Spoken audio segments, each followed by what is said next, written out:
Hello friends, कैसे हैं आप सब लोग। आई होप आप सब लोग बहुत बढ़िया होंगे। मैं के आर सैनी एजुकेशन पर आप सभी का स्वागत करता हूं। दोस्तों 8वें वेतन आयोग के फिटमेंट फैक्टर को लेकर बहुत बड़ी खबर निकल के आ रही है। जी हां दोस्तों, जैसा कि आप सभी लोगों को पता है, सभी केंद्रीय कर्मचारी और पेंशनर्स के लिए 1 जनवरी 2026 से 8वें वेतन आयोग जो है लागू होने जा रहा है।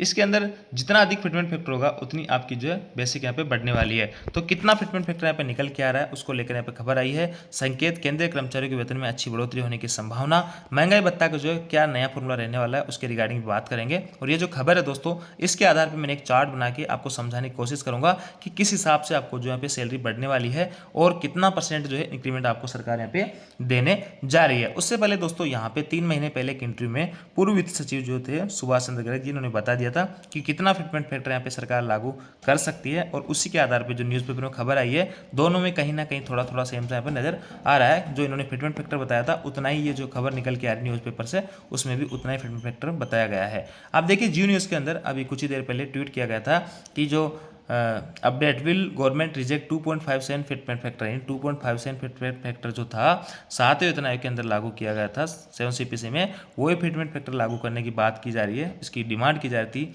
नेशनल काउंसिल के जो सदस्य द्वारा, स्टाफ साइड के सदस्य के द्वारा। तो इसको सरकार यहाँ पे रिजेक्ट कर सकती है और रिजेक्ट करने के पीछे बहुत सारे तर्क इस खबर में आपको मिल जाएंगे। तो इस पूरी खबर को देखेंगे तो यहाँ पे बहुत सारी चीज़ें सामने निकल के आएगी क्यों जो सरकार 2.57 के फिटमेंट फैक्टर को यहाँ पे रिजेक्ट कर सकती है। अब देखिए दोस्तों, ये खबर है, सरकार महंगाई भत्ता समायोजन के लिए नया फॉर्मूला लागू कर सकती है। संकेत केंद्रीय कर्मचारियों के वेतन में अच्छी बढ़ोतरी की संभावना। तो देखिए फिटमेंट फैक्टर जो है 1.90 से 1.95 के बीच में बताया है और सुभाष चंद्र गर्ग जी ने जो बताया था वो 1.92 से लेकर 2.08। तो कहीं ना कहीं इनमें जो है यहाँ पे मैच सा आ रहा है कि वही लगभग आपका 2 के आसपास फिटमेंट फैक्टर आपका निकल के आ रहा है। और देखिए दोस्तों, जितना आपका फिटमेंट फैक्टर होगा, जैसे कि आप मान लो 1.90 तो आपका जो बेसिक है जितना भी, उसको इससे मल्टीप्लाई कर देंगे। फॉर एग्जांपल देखिए दोस्तों, 6ठे वेतन आयोग के अंदर न्यूनतम बेसिक जो है लेवल 1 वालों की 7,000 थी, उस और 7वें वेतन आयोग के अंदर 2.57 का फिटमेंट फैक्टर आएगा। इन दोनों को मल्टीप्लाई किया तो यहाँ पे 18,000 के आसपास अमाउंट निकल के आएगी, जिसको राउंड ऑफ में 18,000 किया गया, जो कि वर्तमान में आपकी लेवल 1 वालों की न्यूनतम बेसिक है। अब जितना फिटमेंट फैक्टर आएगा उसको 18,000 से मल्टीप्लाई कर देंगे, वो आपकी नई न्यूनतम बेसिक हो जाएगी और उस डीए जो है आपका 0 यहाँ पे हो जाएगा।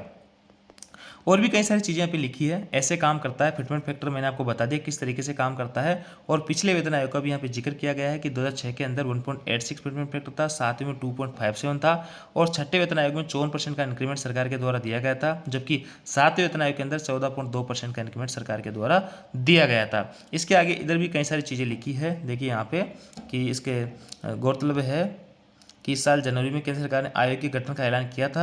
इसके अध्यक्ष सदस्यों को नियुक्त करने की प्रक्रिया बिल्कुल चल रही है। इसका नोटिफिकेशन उन्होंने निकाला था, डेपुटेशन पे जो है यहाँ पे एक पद भरने की बात की जा रही थी। वीडियो बना के मैंने आपको क्लियर भी किया था। इस बीच फिटमेंट फैक्टर वेतन निर्धारण का आधार जो को लेकर कई अटकलें लगाई जा रही है। कुछ कर्मचारी संगठन मान रहे हैं 2.86 की। जी हाँ दोस्तों, डिमांड करने को तो 2.86 की डिमांड कर रहे हैं, 3.68 की भी कर रहे हैं, 2.57 की कर रहे हैं, लेकिन इतना जो मिलना मुश्किल है और 2 के आसपास आपको फिटमेंट फैक्टर यहाँ पे मिल सकता है। इधर देखिए, और अब कितनी देरी हो सकती है 8वें वेतन आयोग की सिफारिश लागू होने में, तो इधर लिखा है सिफारिश लागू होने में लग सकता है समय, क्योंकि दोस्तों जितने भी पे कमीशन अभी तक आए हैं उनकी सिफारिश लागू होने में 18 से 2 महीने से 2 साल का समय यहाँ पे लगा है। तो ऐसे में 2027 तक आपका मामला यहाँ पे जा सकता है।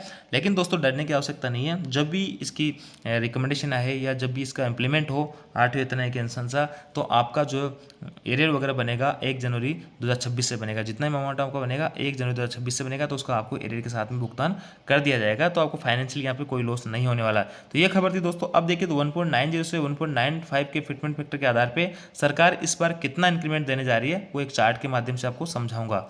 यह है दोस्तों chart, salary chart, minimum maximum 1.90 आपका मिनिमम फिटमेंट फैक्टर बताया गया इस न्यूज़ के अकॉर्डिंग, और मैक्सिमम जो है 1.95 बताया गया है। देखिए एक मैं आपको उदाहरण लेके समझाता हूँ कि लेवल 1 वाले भाई जो है 18,000 रुपये बेसिक होती है न्यूनतम, और यहाँ पे मैंने 3 फिटमेंट फैक्टर ले लिए। एक तो आपका 1.90 जो कम से कम हो सकता है, एक इन दोनों के बीच का 1.92 और एक जो है मैक्सिमम 1.95 इसमें ले लिया। अब दोस्तों जितना फिटमेंट फैक्टर लागू होगा उसको अपन मल्टीप्लाई कर देंगे न्यूनतम बेसिक से, तो ये 8वें वेतन आयोग के अंदर जो है न्यूनतम बेसिक आपकी निकल के आ जाएगी, ये आ जाएगी। और इधर 18,000 को 1.95 से करेंगे तो ये 35,100 रुपये आपकी इधर बेसिक निकल के आ जाएगी न्यूनतम, और डीए आपका 0 हो जाएगा। अब दोस्तों सपोज डेट 8वां वेतन आयोग नहीं लगता और जैसे अभी डीए बढ़ रहा है वैसे वैसे चलता रहता है, तो बेसिक और डीए को मिलाने के बाद में 1 जनवरी 2026 तक आपका डीए जो है 60% तक पहुंच जाता। अभी 55% है, 2 किस्तों में और बढ़ना है तो 60% तक पहुंच जाता। तो बेसिक और 60% आपका डीए यानी 28,000 रुपये, और इसके ऊपर 60% डीए को मिलाने पर आपकी जो अमाउंट बनती वो 28,800 रुपये बनती, और 28,800 बनती, 28,800 बनती, सेम सी रहती क्योंकि इसमें कोई फैक्टर वगैरह लगाएंगे नहीं। तो ऐसे में दोस्तों मैं क्लियर करना चाह रहा हूँ कि जब 8वां वेतन आयोग आ रहा है तो आपकी बेसिक इस हिसाब से हो रही है, और जब 8वां वेतन आयोग नहीं आता, 7वां वेतन आयोग ही रहता और जैसे डीए वगैरह बढ़ रहे हैं वैसे बढ़ते रहते हैं, तो आपकी जो है इतना पेमेंट आपको मिलता रहता है, इसमें किसी टाइप की बढ़ोतरी नहीं होती। अब देखिए डिफरेंस अगर बात करें कि 1.90 फिटमेंट फैक्टर लाया जाए तो इन दोनों के अंदर जो है सैलरी में कितना हाइक हो रहा है, तो हाइक हो रहा है दोस्तों 18.75 का, और यहाँ से हाइक हो रहा है 34 आपका 20% का, यानी 1.92 फिटमेंट फैक्टर लाते हैं तो 20% का इंक्रीमेंट यहाँ पे मिल रहा है, और अगर 1.95 का ला रहे हैं तो 21.87 का इंक्रीमेंट आपको मिल रहा है। कहने का मतलब इतना तो है, आपको तुरंत प्रभाव से आपकी सैलरी इतनी तो बढ़ ही रही है। इसके अलावा दोस्तों आपको जो है यहाँ पे जो है आपका जो डीए रहेगा वो 0 हो जाएगा, लेकिन आगे 6 महीने बाद जब डीए लागू होगा तो आपको मोटी अमाउंट के ऊपर यहाँ पे डीए लागू रहेगा। अगर 7वां वेतन आयोग ही रहता, 8वां वेतन आयोग न आए तो जो डीए बढ़ रहा था 18,000 बढ़ रहा था, अब आपका डीए बढ़ेगा इतनी अमाउंट पे, आपको एचआरए मिलेगा इस अमाउंट पे, आपको ओटी, आपको एनडीए, जितने भी भत्ते जो आपके बेसिक पे डिपेंड करते हैं, और वो लगभग आपका डबल हो जाएगा क्योंकि आपका बेसिक यहाँ पे डबल हो गया। तो आपके जो भी भत्ते बेसिक पे डिपेंड करते हैं वो सभी के सभी आपके यहाँ पे डबल हो जाएगा। तो ऐसे में लॉन्ग टर्म में बहुत अच्छा खासा फायदा यहाँ पे होने वाला है। और देखिए दोस्तों यहाँ पे मैं आपको क्लियर कर देता हूँ कि इंक्रीमेंट जो है सरकार के द्वारा अभी तक 6ठे वेतन आयोग के अंदर मैक्सिमम दिया गया 54%, और 7वें वेतन आयोग में 14.3 का, और ऐसे में सभी जो है अलग अलग पे कमीशन के इंक्रीमेंट आप देख पा रहे होंगे। और देखिए मैं आपको थोड़ा सा कैलकुलेशन करके बता देता हूँ कि फिटमेंट फैक्टर बनता कैसे है। 7वें वेतन आयोग के अंदर 2.5% कैसे बना था फिटमेंट फैक्टर। तो देखिए डीए जो 125% था और 100 अपने आप में बेसिक मान लेते हैं, 125% डीए, दोनों को जोड़ा तो 225, 100 का भाग दिया तो 2.25 का फैक्टर यहाँ से निकल के आया। अब इसके ऊपर सरकार ने 14.3% का इंक्रीमेंट दिया था तो 0.32 है, इन दोनों को ऐड किया तो वो जो 2.57 आपका निकल के आया। अब इस बार क्या है, आपका डीए जो 60% पहुंच रहा है, 100 आपका बेसिक हो गया, 60 आपका डीए हो गया, तो यहाँ से 1.660 का जो है फैक्टर निकल के आएगा।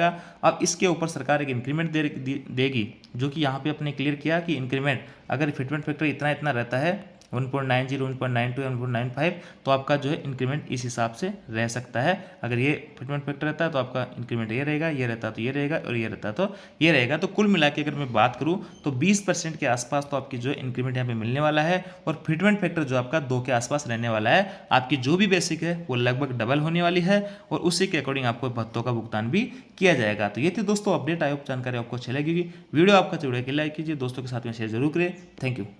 अब देखिए दोस्तों कई सारे दोस्त ऐसे कहते हैं कि सर आप जो है फिटमेंट फैक्टर यहाँ पे कम बताते हो, सरकार उसी के अकॉर्डिंग यहाँ पे देने वाली है। तो देखिए हम तथ्यों पे यहाँ पे बात कर रहे हैं, जो तथ्य यहाँ पे सामने निकल के आ रही है उसी के आधार पे आप सही लोगों के साथ में साझा की जा रही है। जैसे कि ये खबर आई है, इसका भी कोई ना कोई पर्पज होगा, इसी किसी ना किसी बेस पे खबर आउट हुई है, तो उसी के आधार पर मैंने आपको समझाया है, और इस चार्ट के माध्यम से आपको अच्छे से समझ में आ गया होगा कि किस हिसाब से सैलरी बढ़ती है और लॉन्ग टर्म में कैसे आपको यहाँ पे फायदा होने वाला है। तो सभी केंद्रीय कर्मचारी और पेंशनर्स के लिए अच्छी खबर है, अच्छी गुड न्यूज है। 1 जनवरी 2026 से आपको बड़े भत्ते और बड़े जो भी चीज़ें हैं आपको मिलने वाली है, आपकी सैलरी में अच्छा खासा हाइक होने वाला है 8वें वेतन आयोग के बाद में। बाकी सरकार की तरफ से अभी तक कुछ क्लियर यहाँ पे किया नहीं गया है, जैसे ही कुछ अपडेट आता है तो आप सभी लोगों के साथ साझा किया जाएगा। Thank you.